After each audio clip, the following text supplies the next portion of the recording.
Organic compound লিখলাম, সেটা হচ্ছে মিথেন, তাই না?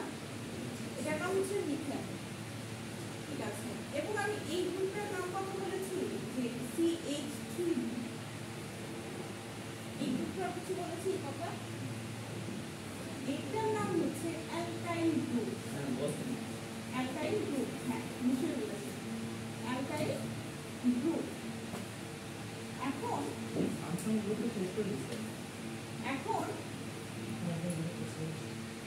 কি পড়েছি, কার্বন উইদাউট কার্বন পড়েছি,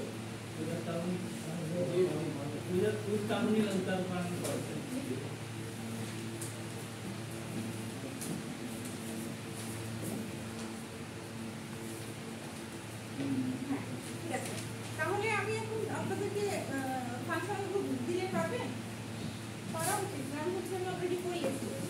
তাহলে আজকে আমি শুরু করবো থেকে, সেটা হচ্ছে আইসোমারিজম।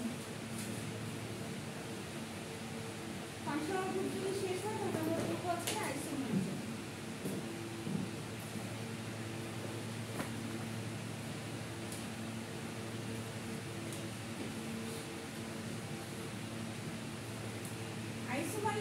আইসোমারিজম কথার অর্থ হচ্ছে একই ধরনের মলিকিউল যার গঠন এক, স্ট্রাকচার এক, মলিকিউলার স্ট্রাকচার এক হবে, কিন্তু এদের chemical properties and physical properties একটা থেকে আরেকটা ভিন্ন হবে।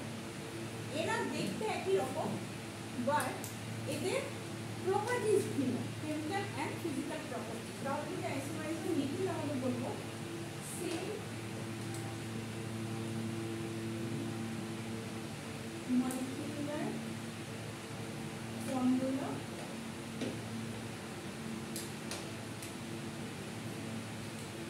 but differ in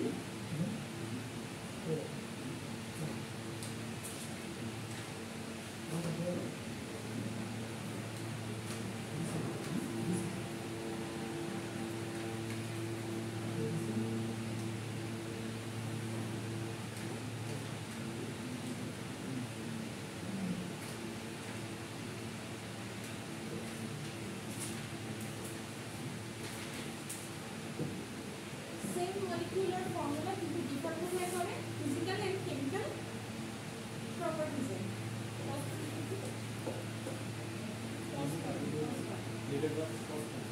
Compounds which have same molecular formula but differ from each other in chemical and physical properties. আইসোমারিজমকে দুই ভাগে ভাগ করা যায়, যদি ভাগ করতে চান তাহলে হচ্ছে প্রথমটা যেটা, সেটা হচ্ছে স্ট্রাকচারাল আইসোমারিজম।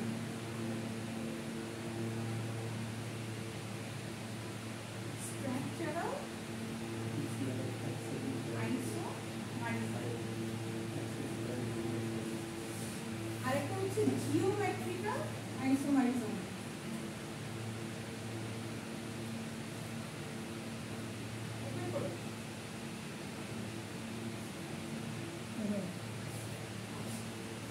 আচ্ছা, যদি আমি এখন স্ট্রাকচারাল আইসোমেরিজমকে ভাগ করতে চাই তাহলে এখানে আমি কিছু ক্লাসিফিকেশন করব। প্রথমটা হচ্ছে চেইন আইসোমেরিজম, ঠিক আছে। পরেরটা হচ্ছে পজিশন আইসোমেরিজম, চেইন, পজিশন, এরপর হচ্ছে ফাংশনাল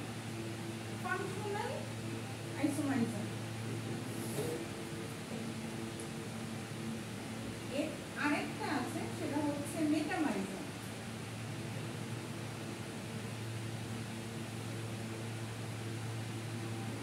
তাহলে আইসোমেরিজম কি, same molecular formula but differing chemical and physical properties. যদি আইসোমেরিজমকে ভাগ করতে চান তাহলে আপনি দুই ধরনের আইসোমার পাবেন, একটা হচ্ছে চেইন আইসোমার আর একটা হচ্ছে স্ট্রাকচারাল আইসোমার আর একটা হচ্ছে জিওমেট্রিক্যাল আইসোমার। স্ট্রাকচারাল আইসোমারিজমকে যখন ভাগ করতে যাবেন তখন চার ধরনের পাবেন, chain, position, function and metamerism. আচ্ছা, এবার দেখি, এবার এক্সাম্পল আসলে ব্যাপারটা ক্লিয়ার হবে। দেখেন, প্রথমে হচ্ছে আমরা চেইন আইসোমারিজমের কথা বলি। চেইন আইসোমারিজম হচ্ছে যে সেই ধরনের স্ট্রাকচারাল আইসোমারিজম, সেটা হচ্ছে মলিকিউলার ফর্মুলা সেম হবে, তাহলে ডিফার কোথায় হবে? কার্বন অ্যাটমসের অর্গান। এটা কি হবে? আমি একটা কম্পাউন্ড নিব, কম্পাউন্ডের নামটা বলবেন, কম্পাউন্ডের নামটা বলেন।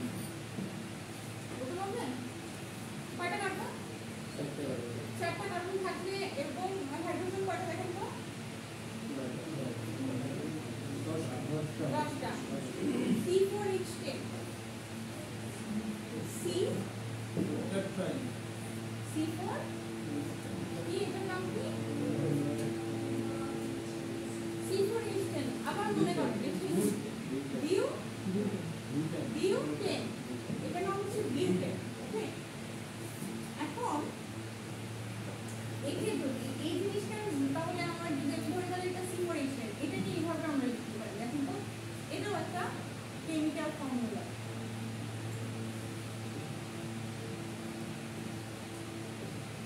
এরকম ব্রাঞ্চ থাকলে তার নাম হয়ে যায় আইসো। ঠিক আছে, তাহলে এই ক্ষেত্রে দেখেন তো এইটার ফর্মুলা কি হবে? এখানে কয়টা কার্বন আছে? এই যে উপরে, হ্যাঁ, আর হাইড্রোজেন কয়টা আছে?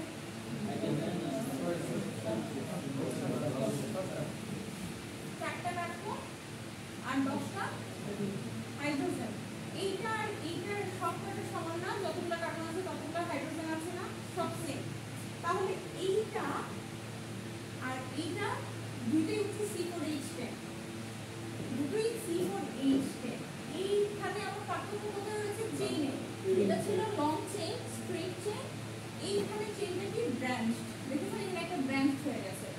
এই জন্য এই যে আইসোমারিজমটার নাম কি? দেখেন এখানের মলিকিউলার কেমিক্যাল ফর্মুলা সেম না, তাহলে এই আইসোমারিজমের নাম কি? Chain isomerism. কারণ মানে ডিফার করতে কোথায়? চেইনে। এটা ছিল লং চেইন আর এটা কি? Branch chain. ঠিক আছে, তাহলে এটা কি হচ্ছে? এটা হচ্ছে তাহলে আমার কি চেইন আইসোমারিজম। এরপর আসি আমরা পজিশন আইসোমারিজম। পজিশন আইসোমারিজম যদি বলি তাহলে বলবো যে সেম মলিকিউলার ফর্মুলা, তাহলে ডিফারেন্ট কোথায় হবে? ডিফারেন্ট হবে ফাংশনাল গ্রুপের পজিশন। ফাংশনাল গ্রুপের পজিশনে এখানে দেখেন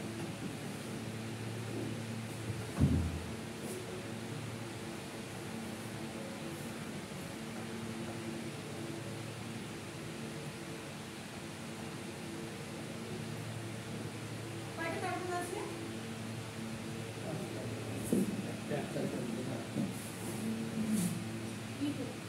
দেখা যাচ্ছে? বোঝা যাচ্ছে? এই কম্পাউন্ডের নাম কি? এই কম্পাউন্ডের নাম কি? 1টা 2টা 3টা 4টা কার্বন। এখানে একটা ব্রোমিন আছে, দেখেছেন? এখানে একটা ব্রোমিন আছে। এইটার নাম বেসিক্যালি 1, কারণ এটা যে হচ্ছে যেখানে আপনার যেই কি বলে যে কম্পাউন্ডে থাকবে, কম্পাউন্ড না, এটা হচ্ছে ধরেন এটা একটা গ্রুপ থাকবে, এখানে একটা গ্রুপও থাকতে পারে।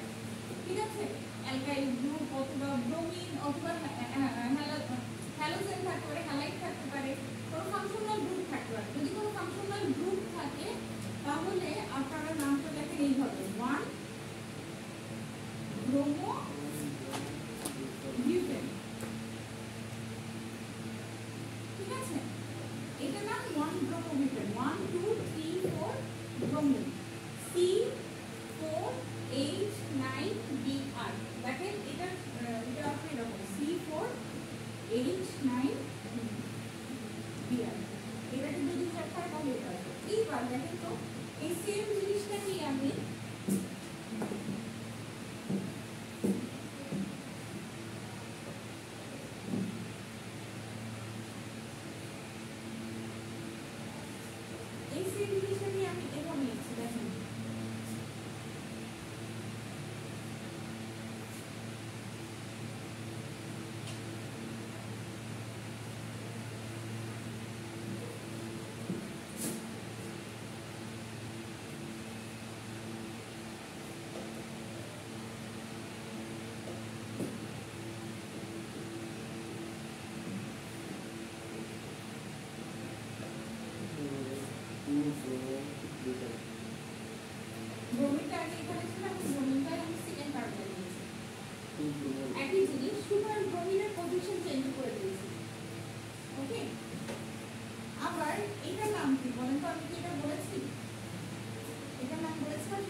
এটা না বেনজিন।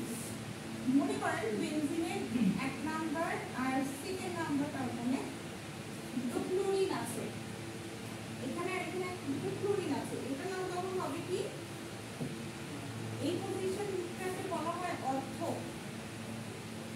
এই পজিশনটাকে বলা হয় অর্থ, এই পজিশনটাকে বলা হয় মেটা, আর এই পজিশনটার নাম হচ্ছে প্যারা। ঠিক আছে? তাহলে এখানে আর এখানে, তাহলে এইটার নাম হচ্ছে ক্লোরিন। কয়টা আছে? ক্লোরিন কয়টা আছে? দুটো। দুটো থাকলে তার নাম হয় ডাইক্লোরো। দুটো থাকলে তার নাম কি হয়? ডাইক্লোরো। তাহলে এটার নাম বেসিক্যালি অর্থ পজিশনে যেটা আছে সেটা আগে লিখবো। পজিশনটার নাম অর্থ, এরপর লিখবো ডাইক্লোরো। ক্লোরিন দুটো আছে, ডাইক্লোরো। আর এটার নাম কি? ফুলটার নাম কি? বেনজিন। অর্থ ডাইক্লোরো বেনজিন। আচ্ছা, এটার নাম কি ছিল? এবার আসি, এটার নাম বলতে ভুলে গিয়েছি। এইটার নাম হচ্ছে কয় নম্বর পজিশনে হচ্ছে আমার ব্রোমিন আছে? তাহলে এটার নাম হবে কি? 2। 2 নম্বর পজিশনে লিখতে হবে। তারপর লিখবেন bromo, 2 bromo butane, 2 bromo butane. আচ্ছা, এইবার দেখেন সেম স্ট্রাকচার, কিন্তু আমার পজিশনে ডিফারেন্স হচ্ছে। প্রথমে ক্লোরিন এখানে ছিল, এখন ক্লোরিনটা এখানে আসছে। দেখো তো পার্থক্য কোথায় হয়েছে? আগে ক্লোরিনটা এখানে ছিল, আমি ক্লোরিনটা এখানে দিয়েছি অথবা এখানে দিয়েছি। সেক্ষেত্রে এটাকে কি বলবো?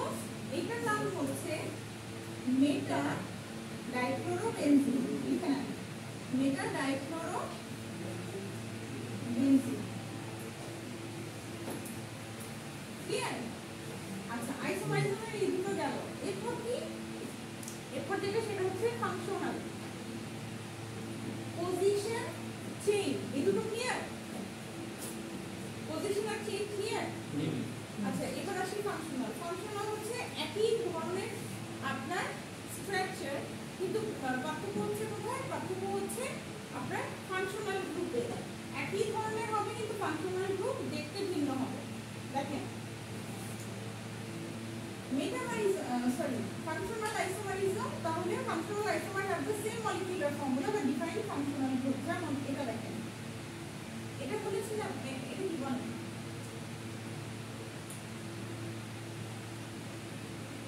এটা এটা নাম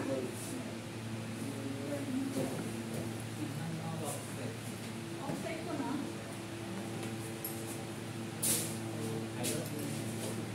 এটার নাম কি?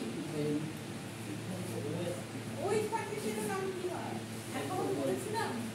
ফাংশনাল গ্রুপে যে অ্যালকোহল আমি পড়িয়েছি, পড়াই নাই ফাংশনাল গ্রুপে অ্যালকোহল। তাহলে কি ওই থাকলে হাইড্রোক্সিল গ্রুপ অ্যালকোহল নাম হয়? পড়াইনি আমি। খাতা বের করেন, দেখো তো ওই আছে কিনা।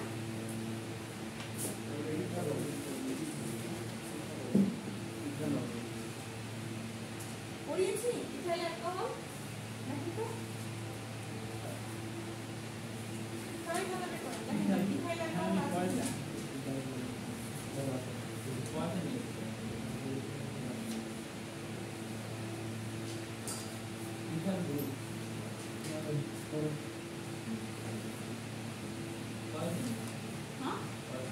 তাহলে এটার নাম কি? ইথানল অথবা ইথাইল অ্যালকোহল। ইথাইল অ্যালকোহল লিখলাম কারণ হচ্ছে এখানে আপনি দেখাচ্ছে এটা কোন functional group? Hydroxyl functional group, যেটাকে বলা হয় ইথানল। আচ্ছা, এইবার সেম জিনিসই আমি এইভাবে লিখতে পারি না। দেখুন তো,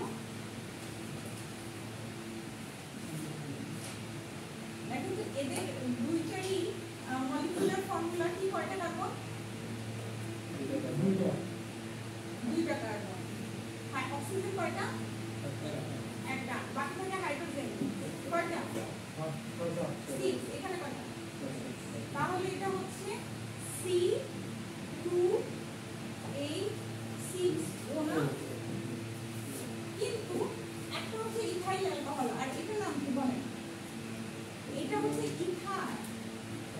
ইথার গ্রুপ পড়িয়েছি, ডাইমিথাইল ইথার পড়িয়েছি না, বলেছিলাম ডাইমিথাইল ইথার, এটাও আরেকটা ফাংশনাল গ্রুপ, এটার নাম হচ্ছে dimethyl ether. Clear? Aldehyde ketone পড়িয়েছি, কাটাতে পারেন অ্যালডিহাইড কিটোন। অ্যালডিহাইডের ফাংশনাল গ্রুপের নাম কি? CHO। আর হচ্ছে এই কিটোন CO। আচ্ছা, তাহলে আমরা আরেকটা হচ্ছে ফাংশনাল গ্রুপের যেটা দেখি, CH3 CO CH3, এটার নাম হচ্ছে অ্যাসিটোন, এটা একটা কিটোন। সেম জিনিসকেই আমরা এইভাবে লিখতে পারি, দেখুন CH3 CH2 CHO, এটা হচ্ছে প্রোপানঅ্যালডিহাইড, প্রোপানঅ্যালডিহাইড। এই যে দুটোরই molecular formula same. Clear?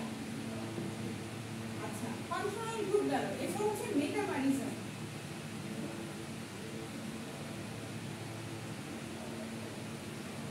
Metamerism হচ্ছে জাস্ট আপনার কি হবে, কার্বনের আনইকুয়াল ডিস্ট্রিবিউশন হবে, কার্বনের আনইকুয়াল ডিস্ট্রিবিউশন হবে, দুটোর মলিকিউলার ফর্মুলা সেম হবে বাট কার্বনের আনইকুয়াল ডিস্ট্রিবিউশন হবে। দেখেন CH3 CH2O, এটা হচ্ছে কি মেটামারিজম।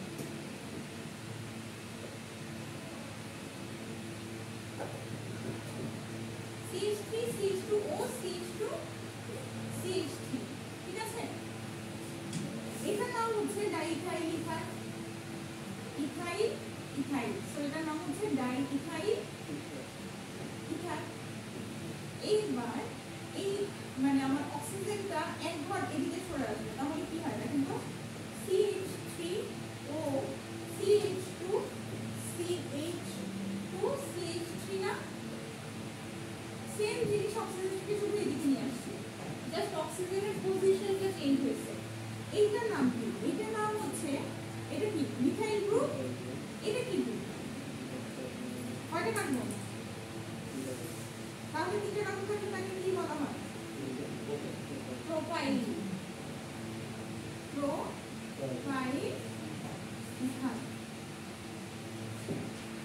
প্রথমটা ছিল ডাইমিথাইল ইথার, এটা হচ্ছে মিথাইল ইথাইল প্রোপাইল, জাস্ট অক্সিজেনের পজিশনটা চেঞ্জ হয়েছে বাট তাদের মলিকিউলার ফর্মুলা কিন্তু সেমই। সো এটা গেল মেটামারিজম। এইবার আসি জিওমেট্রিক্যাল আইসোমারিজম। আর আমার স্ট্রাকচারাল আইসোমারিজমে খেয়াল করবেন যে সব তিনটে চেঞ্জ হয়েছে, কিন্তু যখন জিওমেট্রিক্যাল আইসোমারিজম আসবে তখন ভাববেন যে স্পেসে চেঞ্জ হবে। স্পেসে চেঞ্জ হওয়া মানে কি, আমার এটা শুধুমাত্র এক্স এক্সিস আর ওয়াই এক্সিস বরাবর চেঞ্জ হচ্ছিল তখন। এইবার আমি যে চেঞ্জগুলো করবো সেগুলোতে স্পেস থাকবে, মানে সে নড়তে পারবে, ঠিক আছে? স্পেশিয়াস চেঞ্জ বলা হয়। স্পেশিয়াস চেঞ্জ যদি হয় তাহলে আমরা দুই ধরনের আইসোমার দেখি, একটা হচ্ছে জিওমেট্রিক্যাল, লিখেছি তাই না, জিওমেট্রিক্যাল আইসোমারিজমের মধ্যে। আচ্ছা, জিওমেট্রিক্যাল আইসোমারিজম না, ওটা ছিল স্টেরিওমারিজম। প্রথমটা যে সেকেন্ডে এটা ছিল স্টেরিওমারিজম। স্টেরিওমারিজমের মধ্যে একটা ক্লাসিফিকেশন হচ্ছে জিওমেট্রিক্যাল আইসোমারিজম। আচ্ছা, জিওমেট্রিক্যাল আইসোমারিজম কি তাহলে? জিওমেট্রিক্যাল আইসোমারিজম হচ্ছে ডাবল বন্ড থাকতে হবে। কি থাকতে হবে? ডাবল বন্ড থাকতে হবে। কার্বন কার্বন ডাবল বন্ড যদি থাকে তাহলে কি হবে, সে হচ্ছে ঘুরতে পারবে, রোটেট করতে পারবে। একটা থাকলে সে রোটেট করতে পারবে না, কিন্তু দুটো থাকার কারণে তার পজিশনটা কিছুটা particular and it can rotate. এর কারণে সে এক ধরনের আইসোমার শো করে, সেটা হচ্ছে geometrical isomerism. Geometrical isomerism looks like that. Okay, geometrical isomerism দেখতে এই রকম দেখতে হবে। মনে করেন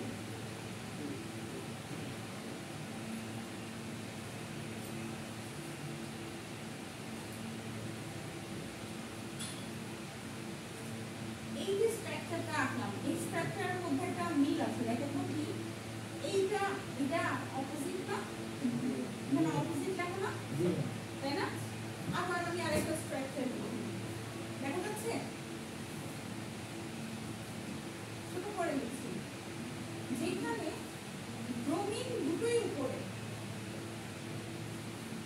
আর মিথাইল গ্রুপ দুটোই নিচে। এক্ষেত্রে কি হচ্ছে, এক্ষেত্রে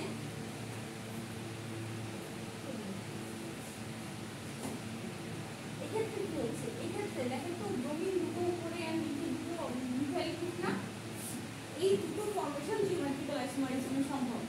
ঠিক আছে, এইটার নাম হচ্ছে ট্রান্স। ওকে, এইটার নাম কি, যখন অপোজিট ডিরেকশনে থাকবে তার নাম হবে ট্রান্স। এটার নাম হচ্ছে trans. Trans 2 bromo butane, trans 2 dibromo butane, sorry 1,2 dibromo butane. আচ্ছা, আরেকটা হচ্ছে এইটার নাম কি, তাহলে এটাও সেম 1,2 ডাইব্রোমো বিউটেন, কিন্তু এটা কি, এটা হচ্ছে সিস 1,2 ডাইব্রোমো বিউটেন। অথবা বোঝা গেছে, এক butene, butene 2 3 4, 2 and 3, 2 3 dibromo butane, 2 3 dibromo butene. এটার নাম 2 3 ডাইব্রোমো বিউটিন, বাট এইটার নাম হচ্ছে সিস। এক সাইডে যদি থাকে তাহলে সেটার নাম কি, সিস। আর যদি এরকম অপোজিটে থাকে তাহলে এটার নাম কি, 2 3 ডাইব্রোমো বিউটেন, এটার নাম ট্রান্স 2 3 ডাইব্রোমো বিউটেন। ঠিক আছে, এটা গেল আমরা জিওমেট্রিক্যাল আইসোমারিজম। এরপর আরেকটা আইসোমারিজম বাদ থাকে, সেটার নাম কি, সেটার নাম হচ্ছে অপটিক্যাল আইসোমারিজম। অপটিক্যাল আইসোমারিজম, ওকে। অপটিক্যাল আইসোমারিজম বেসিক্যালি সাধারণত যদি আলো কাটছি, আলো বেসিক্যালি স্ক্যাটার্ড অবস্থায় থাকে, আমি এটা ফুল নিচে দিচ্ছি, এটা ফুল নিচে দিচ্ছি।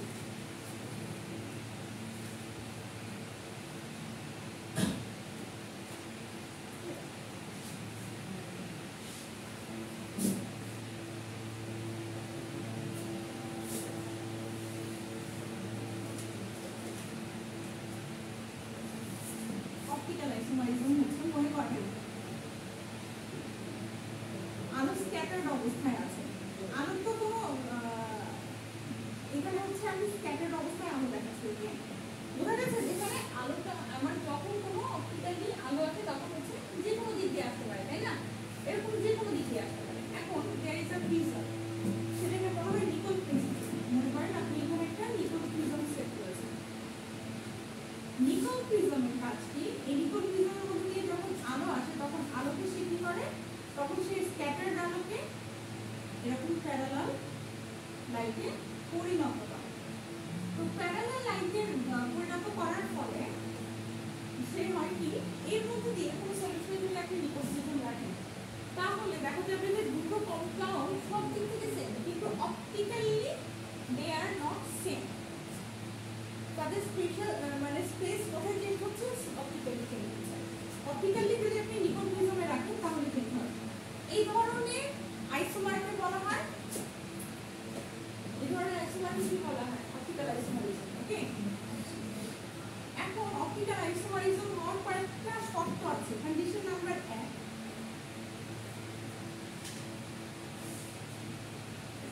অ্যাসিমেট্রিক হতে হবে।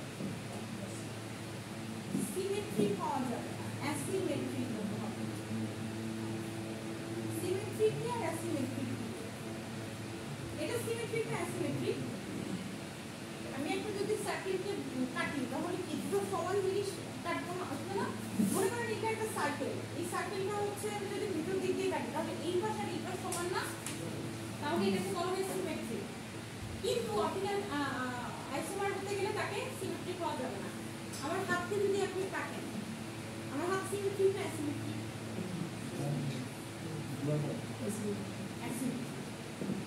সো অ্যাসিমেট্রিক হতে হবে। 2 নাম্বার হচ্ছে একটা কাইরাল কার্বন থাকতে হবে। এটা একটু দেখে নিন, কাইরাল কার্বন।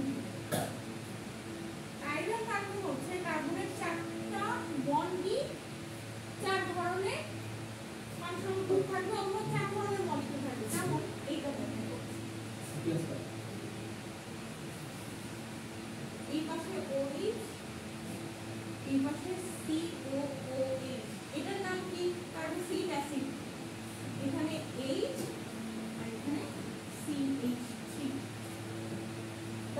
এই চারপাশে কোথাও মানে চারটা মিল আছে। এটা alkyl group, which is methyl, এটা হাইড্রোজেন, এটা হাইড্রোক্সিল গ্রুপ, এটা carboxylic acid group.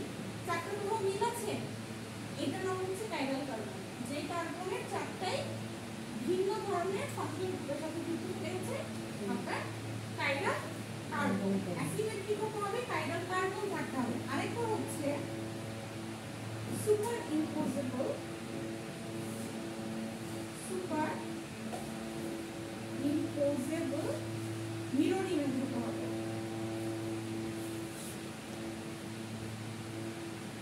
Mirror image হতে হবে। এখন এটাকে আমি এভাবে লিখতে পারি না, দেখুন তো।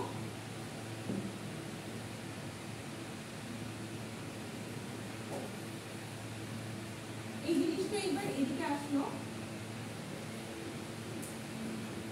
জাস্ট তারা তাদের পজিশন মানে ব্যাপারটা এরকম হচ্ছে। তারা উপরটা তাদের ঠিক আছে, আমি মনে করেন মিররটা রেখেছি, মিররটা রাখার পর এই দুটো পজিশন চেঞ্জ হলো। আগে ছিল এটা, এখন সেটা হয়ে গেছে কি এইটা, দেখা গেছে। এখন কার্বক্সিল গ্রুপ চলে গেছে ওদিকে। এটা কিভাবে সম্ভব? যখন আপনি এখানে একটা মিরর রাখেন না, এটা মিরর থাকে কি, যখন মিররের সামনে দাঁড়ান তখন আপনার ডান হাত কি বাম হাত হয়ে যায় না? মানে এটাকেই বলা হচ্ছে আমি যে আমি দাঁড়াবো কিন্তু আমার ফুল চেঞ্জ হবে না, আমার কি হতে হবে? Super impose